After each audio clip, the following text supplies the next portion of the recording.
So welcome to the top 30 selections for Lightning Photo of the Year. And we're going to do things a little differently this year with this one and all the categories. We're going to kind of briefly go over some ones we want to talk about. And then when we get to our finalists, we will go into more detail about each image that makes our finalists. So congratulations to those that made the top 30.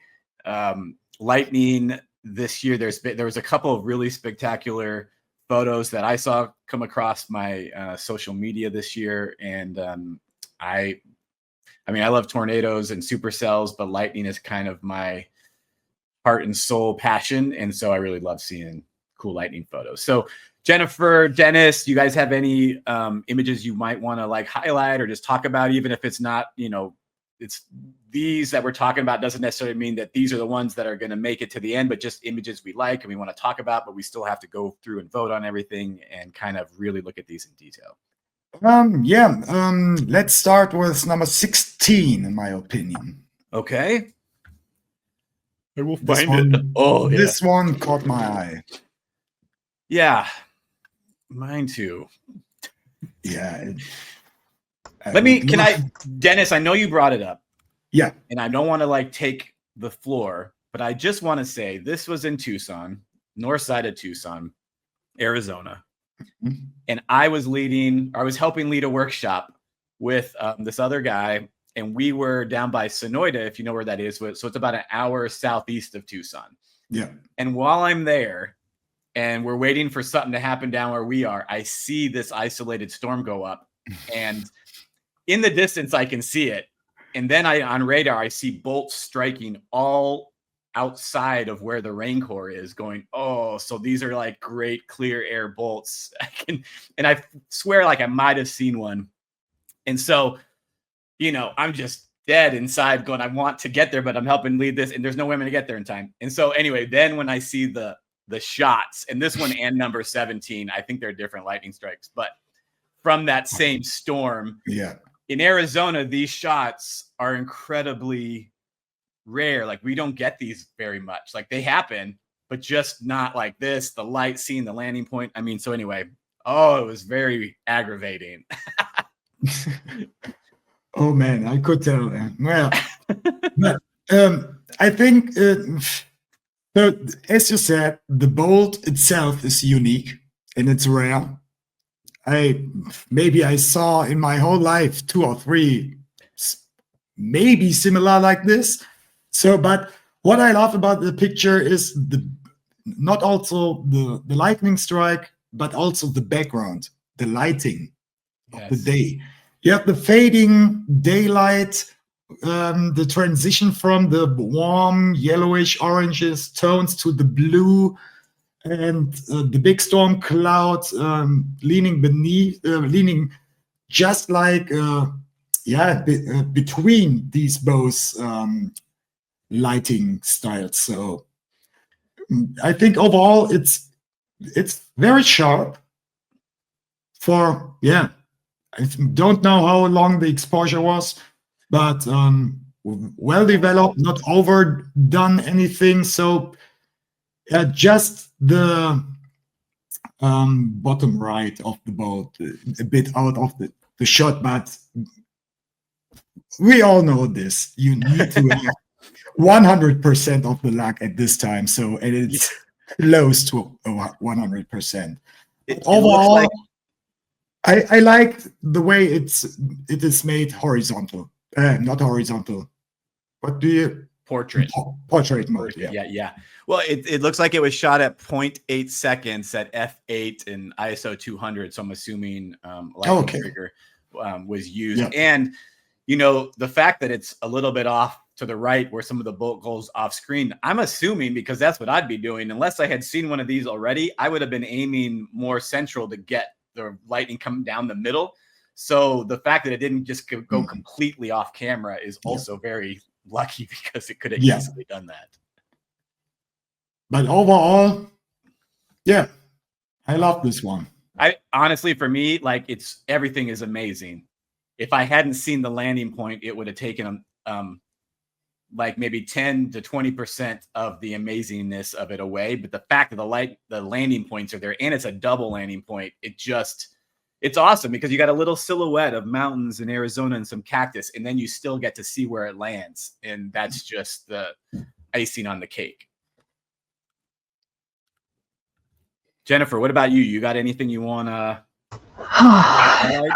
Well, that one was, I mean, obviously the colors are so yummy and they just really like grab your attention. I keep coming back to number 19. Ooh, yes.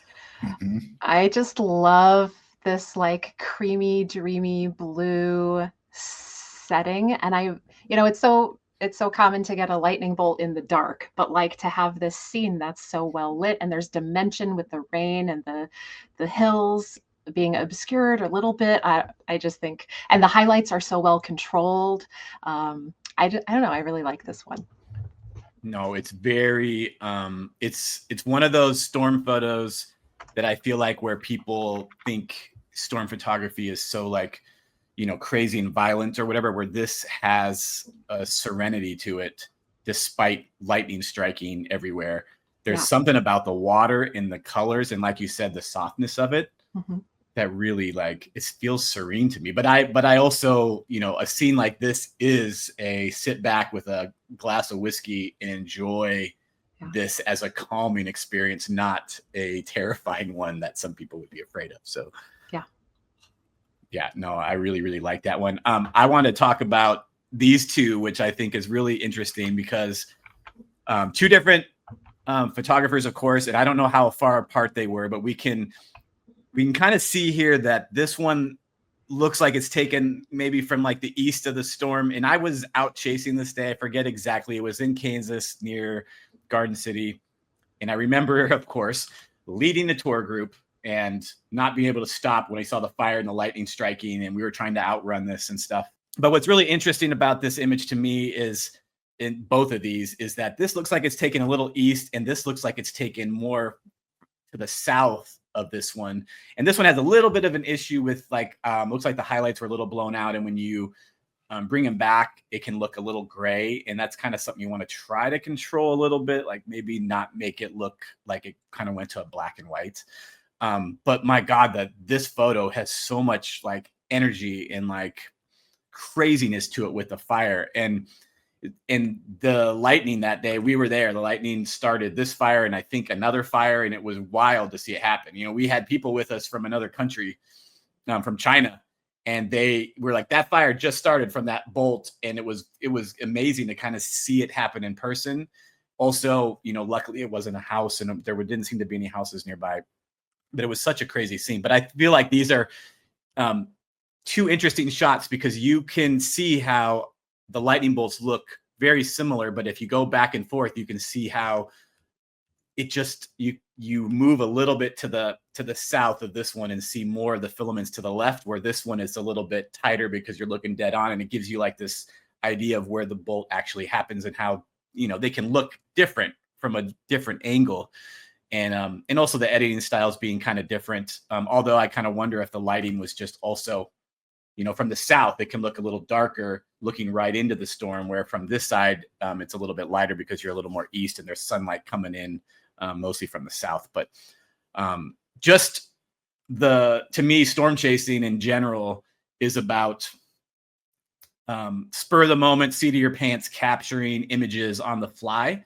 And this is one of those that speaks to that, where you can't plan to go out and shoot lightning striking inside a wildfire that just happened from the lightning. Like, you can't plan for that. Like, the number of times I've ever seen this is probably this day out of like 12 years of chasing. I mean, I've seen fires started by lightning, but not like this. So being able to be there and set up and capture it, and the fact that two photographers did it, it's pretty incredible. So that's what, to me, storm chasing photography really is about, is being able to kind of capture those moments when they happen, and being ready for it, because you just don't know. And it really illustrates how two different photographers in essentially the same moment in the same scene, maybe a little bit apart, can produce such dramatically different images of a very strikingly similar scene, and they have such different feels. The darker one has so much impact and drama. The lighter is a little bit more storytelling and Yep. curious. So it's I love the example. It's very interesting. Beautiful shots. Wow. Yeah, and I like with the, you know, with the farm and the sprinkler there, kind of helps, like you said, a little bit with the storytelling on that one. This one also, you know, it's almost like, hey, it's really dry out there and dead, and of course, lightning's gonna start fires this, you know, last year because of just seems like it gets drier and drier all the time, And and the smoke coming back up into the updraft is really cool too. I really like both shots. The fire in this one and the black smoke is super like Drama. I love that vibe. It's so great. But I also love like more like maybe peacefulness, and this one feels like slightly like more subtle editing. This one feels a little harsher, but I love both of them. So I'm like it was kind of torn, but I love seeing that, you know, two different artists kind of putting their stamp on an image, and that's really cool. So any others you both want to talk about on this group? I was just thinking 1 and 2 are both pretty unique with our, you know, our lightning category. So Yeah, I mean, we don't get a lot of good upward lightning photos, and this one is pretty awesome. I mean, I think the focus on both of them, it's cool that you brought both these up, because this photo struggles a little bit from being kind of out of focus, and which is, you know, one of those things where I've done it a million times. I don't know how many times last year I struggled being out there, even after I've been doing this for a long time, with photos that were soft, and it was very frustrating.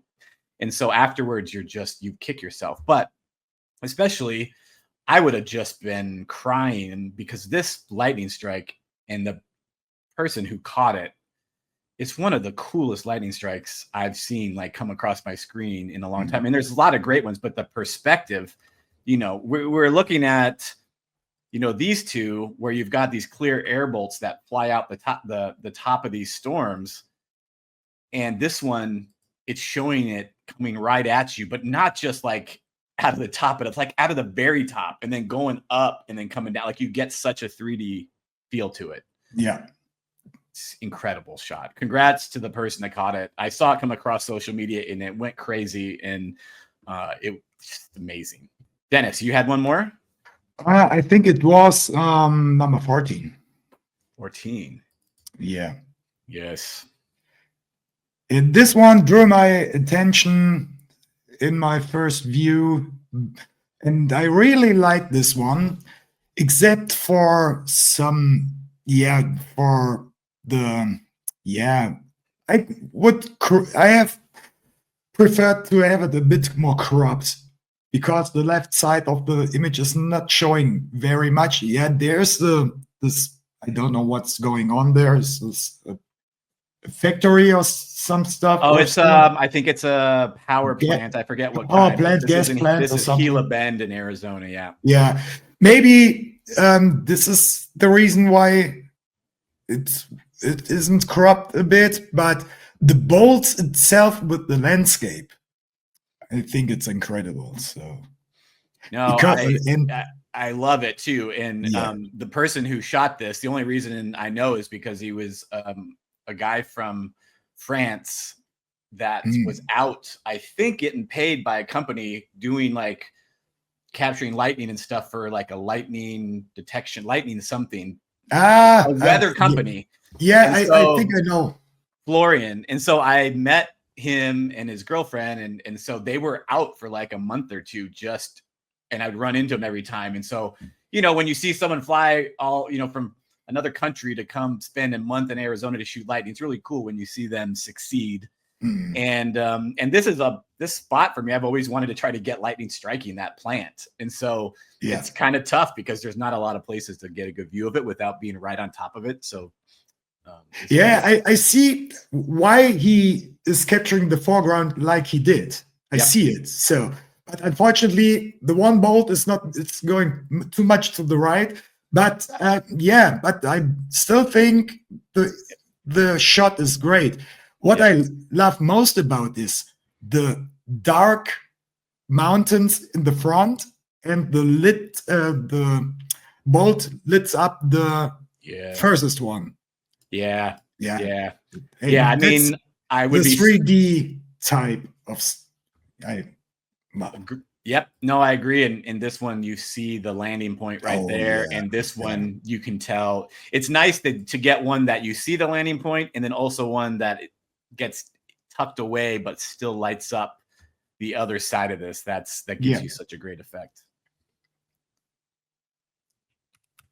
I think there was another one that I wanted to talk about. Oh, well, I don't want to bring up the Grand Canyon one because that one ends up getting me just frustrated because it's so hard to get there. Me too. I went there this year and set up and was there for 4 hours and then drove home without really a photo to show for it. And that's what happens most of the time when I go there.